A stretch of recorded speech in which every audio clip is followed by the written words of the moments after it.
Friends, welcome to channel நம்ம vlogs. நீங்கள் இன்னும் நம்ம சேனலை சப்ஸ்கிரைப் பண்ணாமல் பார்த்துட்டு இருக்கீங்கன்னா சப்ஸ்கிரைப் பண்ணிட்டு பாருங்கள். வாங்க வீடியோக்குள்ளே போகலாம். இன்றைக்கி நம்ம வீட்டில் இருக்க சிம்பிளான இன்க்ரீடியன்ஸ் வச்சு குயிக்காக ஒரு 5 to 7 மினிட்ஸில் ஈஸியாக ஒரு கார்லிக் ப்ரான் ஃப்ரை எப்படி செய்கிறதுன்னு பார்க்கலாம். இந்த கார்லிக் ப்ரான் ஃப்ரை சுடு சாதம், ரசம், தோசை, சப்பாத்தின்னு எல்லாத்துக்கூடையுமே சூப்பராக போகும். இது செய்கிறதுக்கு நான் 1/2 kg ப்ரானை நல்லா வாஷ் பண்ணி எடுத்து வச்சுருக்கேன்.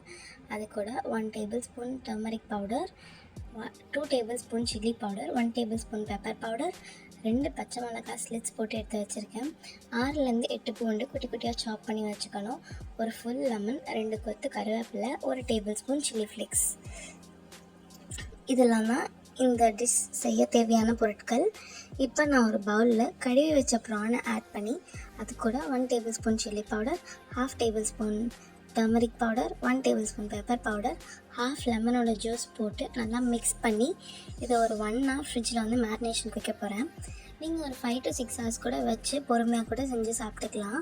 அப்படி செய்யும் போது அதோடய ஃப்ளேவர்ஸில் நல்லா இன்ஃப்யூஸ் ஆகி சூப்பராக இருக்கும். 1 hour அதை நல்லா மேரினேட் பண்ணி அதை வெளியே எடுத்து ஒரு 5 minutes வச்சிடுறேன்.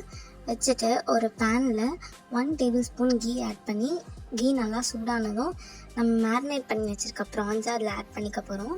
இதை ஜஸ்ட் அப்படியே லைட்டாக சாட்டே பண்ண போகிறோம். ஷாலோ ஃப்ரை மாதிரி, டீப் ஃப்ரை எதுவுமே பண்ண போகிறதில்ல, ஆயில் இல்லை எதுவுமே ஆட் பண்ண போகிறதில்ல. அப்படியே மேரினேட் பண்ணி வச்சுருக்க ப்ரான்ஸை எடுத்து சூடாக இருக்க கீயில் போட்டு லைட்டாக டோஸ்ட் பண்ணி எடுத்து வச்சுக்கலாம்.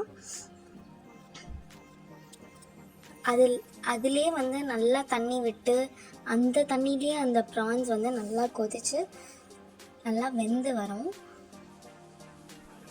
ப்ரான் ஓரளவுக்கு வெந்ததுக்கப்புறம் நம்ம அந்த தண்ணியோடு அந்த ப்ரானை எடுத்து தனியாக வச்சிடலாம். இப்போ அதே பேனில் நான் ஒரு 1 tablespoon கீ, 1 tablespoon ஆயில் போட்டுக்கிறேன். ஆயில் நல்லா சூடானதும் கட் பண்ணி வச்சுருக்க கார்லிக் பூண்டு, 6லேருந்து 8 பல்லு பூண்டு எடுத்திருந்தேன். அதை நல்லா குட்டி குட்டியாக கட் பண்ணி வச்சுருந்தேன். அதை ஆட் பண்ணி அது கூட 2 பச்சை மிளகா, அப்புறம் 2 கொத்து கருவேப்பிலை ஆட் பண்ணி அதை நல்லா வதங்க விடுறேன். அப்போ தான் அந்த கார்லிக்கோட ஃப்ளேவர் வந்து அந்த எண்ணெயில் நல்லா இன்ஃப்யூஸ் ஆகி அந்த கார்லிக் ப்ரான்ஸ்க்கு ஒரு சூப்பரான டேஸ்ட் கொடுக்கும். இது நல்லா சாட்டே ஆனதுக்கப்புறம் இது கூட நான் ஒரு 1 tablespoon சில்லி பவுடர் ஆட் பண்ணிக்கிறேன். அப்புறம் ஒரு 1 tablespoon சில்லி ஃப்ளேக்ஸ், 1/2 லெமனோட சாறு, அதாவது ஒரு லெமன் நம்ம எடுத்துடணும். ஃபஸ்ட்டு 1/2 லெமன் வந்து மேரினேஷன் அப்போ யூஸ் பண்ணிட்டு மீதி இருக்க 1/2 வந்து இப்போ யூஸ் பண்ண போகிறோம். 1/2 லெமனோட சாறை வந்து பிழிஞ்சு விட்டு அந்த மசாலாவோட பச்சை வாசனை போகிற வரைக்கும் லைட்டாக அதை வதங்க விட்டு அதுக்கப்புறம் நம்ம எடுத்து வச்சுருக்க ப்ரான் மசாலா இருக்குல்ல, அந்த மசாலாவை எடுத்து இதில் போட்டுற போகிறேன். போட்டு அதை நல்லா சாட்டே பண்ணணும்.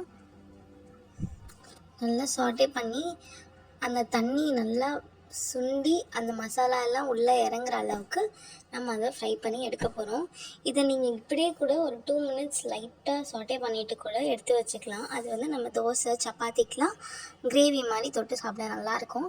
இதை நல்லா நீங்கள் ஃப்ரை மாதிரி பண்ணிங்கன்னா இதை ரசம் சாதம், சுடு சாதம்லாம் பிசைஞ்சு சாப்பிடலாம், சூப்பராக இருக்கும்.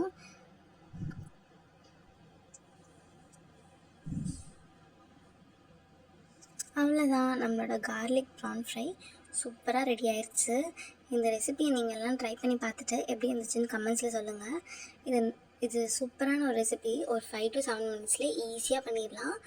ஸோ நீங்களும் ட்ரை பண்ணி பார்த்துட்டு எப்படி இருந்துச்சுன்னு சொல்லுங்கள். வீடியோ பிடிச்சிருந்தா லைக் பண்ணிக்கோங்க, சேனலை சப்ஸ்கிரைப் பண்ணிக்கோங்க. தேங்க்ஸ் ஃபார் வாட்சிங்.